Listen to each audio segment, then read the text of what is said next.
안녕하세요. 자, 문제를 딱 찾아내는 것까진 좋았는데 그 다음엔 뭘 해야 할지 막막할 때가 있죠? 오늘은 바로 그 지점, 그러니까 문제 정의에서부터 실제 실행할 수 있는 해결책까지 그 꽉 막힌 길을 시원하게 뚫는 방법을 한번 같이 알아보겠습니다. 문제가 뭔진 이제 알겠어. 근데 그래서 이제 뭐 어쩌라고? 딱 이런 느낌. 다들 한 번쯤은 겪어보셨을 거예요. 그쵸? 마치 다음 단계로 가야 하는데 문이 쾅 닫혀서 잠겨버린 것 같은 바로 그 답답한 순간 말이에요. 그래서 오늘 우리가 함께 갈 길을 보여주는 지도라고 할 수 있겠네요. 문제 정의 후에 만나는 막다른 길에서 출발해서요. 중간에 있는 장애물들을 좀 넘어보고 최고의 아이디어를 고른 다음에 이걸 구체적인 실행 계획으로까지 한번 만들어 보겠습니다. 자, 그럼 첫 번째 단계부터 시작해 볼까요? 바로 문제 다음에 막다른 길입니다. 이 상황을 좀 비유해 보자면요. 마치 추운 겨울날 열쇠도 없이 집 문 앞에 덩그러니 서 있는 기분이랄까요? 와, 생각만 해도 진짜 막막하죠. 이런 상황에서 우리가 뭘 할 수 있을까요? 뭘 해야 이 문을 열 수 있을까요? 맞아요. 바로 주변의 도움이 필요합니다. 그러니까 지식과 아이디어가 필요한 거죠. 옆집 사람은 어쩌면 오핀으로 자물쇠 따는 법을 할 수도 있고요. 또 다른 사람은 야 그냥 119에 전화해 하고 아주 현실적인 조언을 해줄 수도 있잖아요. 이런 식으로 해결책을 찾기 위한 첫걸음은 바로 내 주변의 지식과 아이디어를 싹 모으는 거예요. 자, 그렇게 지식과 아이디어를 모으기 시작했다면 두 번째 단계로 넘어가 보죠. 바로 해결책으로 가는 고속열차에 올라타는 겁니다. 이게 무슨 말이냐면요. 이미 세상에 남아있는 해결책들을 찾아보는 거예요. 이건 뭐 중간에 있는 역들을 다 건너뛰고 목적지까지 논스톱으로 가는 가장 빠른 길이나 마찬가지죠. 근데 말이죠. 이 고속열차 아무나 탈 수 있는 게 아니에요. 딱 한 가지 조건이 있습니다. 그게 뭐냐? 바로 목적지가 아주 분명해야 한다는 거예요. 예를 들어서 자물쇠로 잠긴 철문을 여는 방법처럼 문제가 구체적이고 명확해야만 거기에 딱 맞는 지식과 아이디어를 얻을 수 있다는 거죠. 목적지가 막연하면 당연히 열차는 엉뚱한 곳으로 가버리지 않겠어요? 그런데 이상하게도 이 고속열차가 생각보다 자주 멈춰 서거나 아예 출발도 못할 때가 많아요. 왜 그럴까요?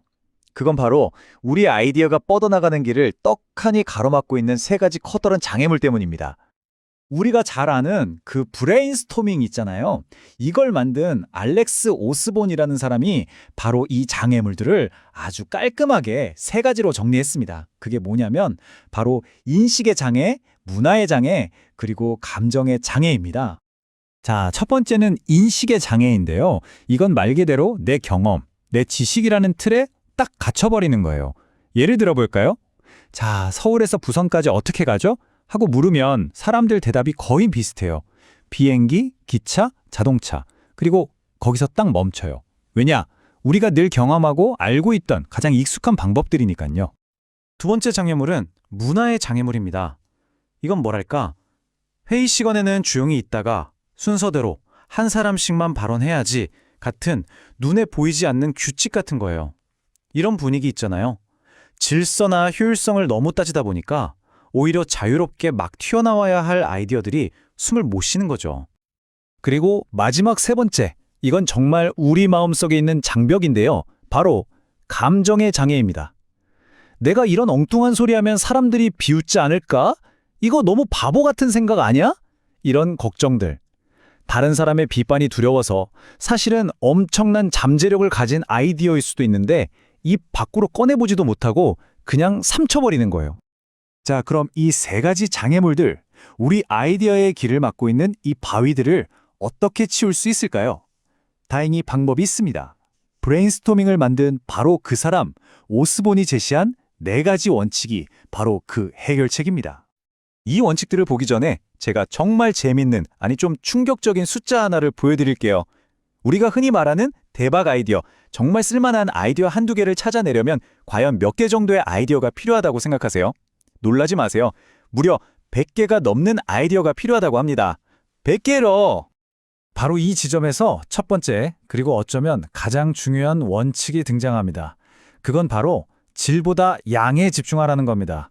와, 이거 진짜 좋은 아이디어다 하는 걸 처음부터 찾으려고 애쓰지 말고요. 일단은 그냥 생각나는 대로 마구마구 쏟아내는 데 집중하는 거예요. 이게 바로 우리를 가뒀던 첫 번째 장애물, 인식의 장애를 깨부수는 가장 확실한 방법이거든요. 자, 오스본의 4가지 원칙 아주 간단하고 강력합니다. 첫째, 방금 말한 것처럼 양으로 승부해서 인식의 장애를 깨고요. 둘째, 어떤 말이 나와도 절대 비판하지 않음으로써 감정의 장애를 없애줍니다.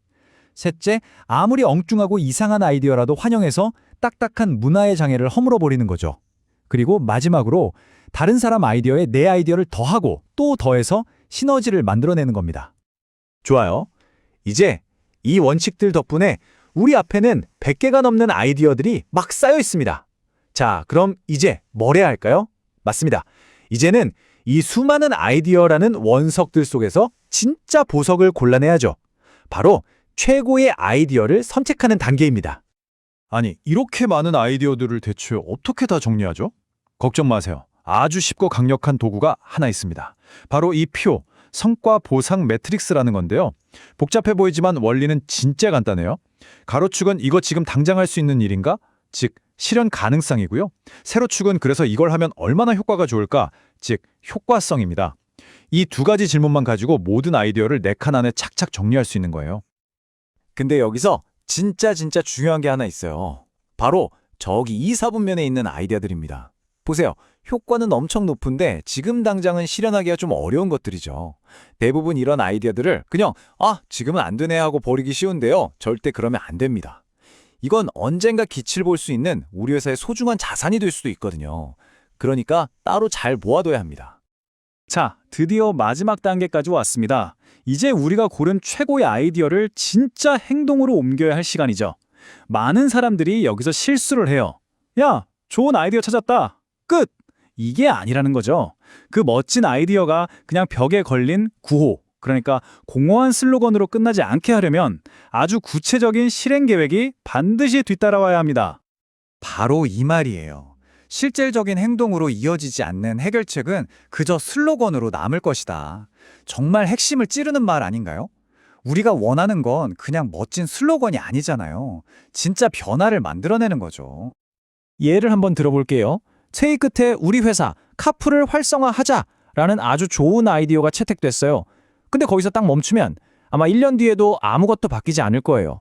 하지만 이걸 첫째, 매주 금요일을 카풀의 날로 정한다. 둘째, 참여하는 사람에게는 주차 우선권을 준다. 셋째, 이 내용을 전 직원에게 이메일로 공지한다. 이런 식으로 누가 봐도 알 수 있는 구체적인 행동들로 잘게 쪼개는 순간 이 아이디어는 비로소 살아 움직이기 시작하는 겁니다. 자, 그럼 오늘 우리가 함께 걸어온 길을 한번 정리해볼까요? 정말 좋은 계획이라는 건요, 그냥 하늘에서 뚝 떨어지는 게 아니에요.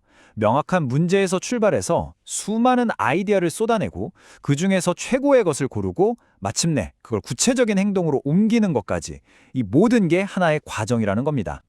오늘 이야기를 마치면서 여러분께 마지막으로 질문 하나를 던지고 싶습니다. 지금 여러분의 회사 혹은 여러분의 삶 속에는 언젠가 해야지, 이렇게 하면 좋겠다라고 말만 번지르르하게 하고 실제로는 아무런 행동 없이 먼지만 뽀얗게 쌓여가고 있는 슬로건들이 과연 몇 개나 있나요? 한번 곰곰이 생각해 보시는 건 어떨까요?